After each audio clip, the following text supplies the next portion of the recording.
Hello guys, welcome back to our channel Kadapa కారం. ఈరోజు మనం ఈ వీడియోలో చాలా టేస్టీగా ఉండే టొమాటో కర్రీని ఈజీగా ఎలా ప్రిపేర్ చేయొచ్చో చూద్దామండి. రోటీలో కానీ లేకపోతే రైస్లో కానీ సంగట్లో కానీ దేంట్లోకైనా చాలా చాలా టేస్టీగా ఉంటుంది. వితిన్ 10 మినిట్స్లో ఇంత టేస్టీ కర్రీని ఎలా ప్రిపేర్ చేయాలో చూద్దామండి. Okay, let's get into the video. First దీనికోసము స్టవ్ ఆన్ చేసి ప్యాన్ పెట్టేసి ఇలా 3 table spoons or 4 table spoons oil వేసేసి వేడయిన తర్వాత పోపు దినుసులు అన్నీ వేయాలి. నెక్స్ట్ ఎండుమిరపకాయలు 2 లేక 3, కొంచెం కరివేపాకు వేసి దీన్ని బాగా వేయించాలి. ఇది బాగా వేగిందన్న తర్వాత నెక్స్ట్ సన్న ముక్కల్లాగా కట్ చేసుకున్న టొమాటో ముక్కల్ని వేయాలి. ఇవి వేసేసి వీటితో పాటు కాస్త పసుపు, తగినంత సాల్ట్ వేసేసి మొత్తం బాగా మిక్స్ అయ్యేలాగా హై ఫ్లేమ్ మీద బాగా వేయించుకోవాలి.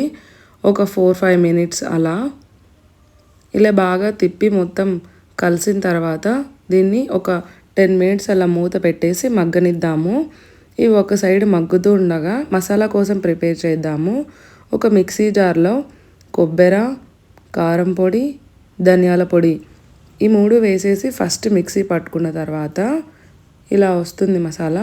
నెక్స్ట్ ఇందులోనే కొన్ని వెల్లుల్లి వేసేసి దీన్ని కూడా మళ్ళీ మిక్సీ పట్టుకుందాము.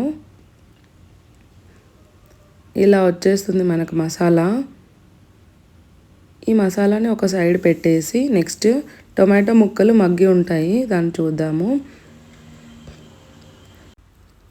వీటిని కొంచెం మెదిగేలాగా కొంచెం ఇలా గరిటెతో కానీ లేకపోతే మ్యాషర్తో కానీ కొంచెం ఇలా అనుకోవాలి, మెత్తగా అయిపోతాయి.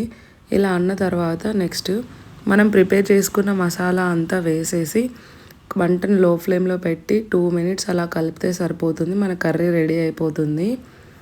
చూడండి, ఇలా థిక్ పేస్ట్ లాగా మంచిగా వచ్చింది కర్రీ. చాలా చాలా బాగుంటుంది. అసలు చుక్క వాటర్ కూడా అవసరం లేదు. ఆ టొమాటోలో ఉన్న వాటరే వచ్చేస్తాయి బాగా. చాలా టేస్టీ కర్రీ. మీరు కూడా ఒకసారి ట్రై చేయండి, చాలా బాగుంటుంది.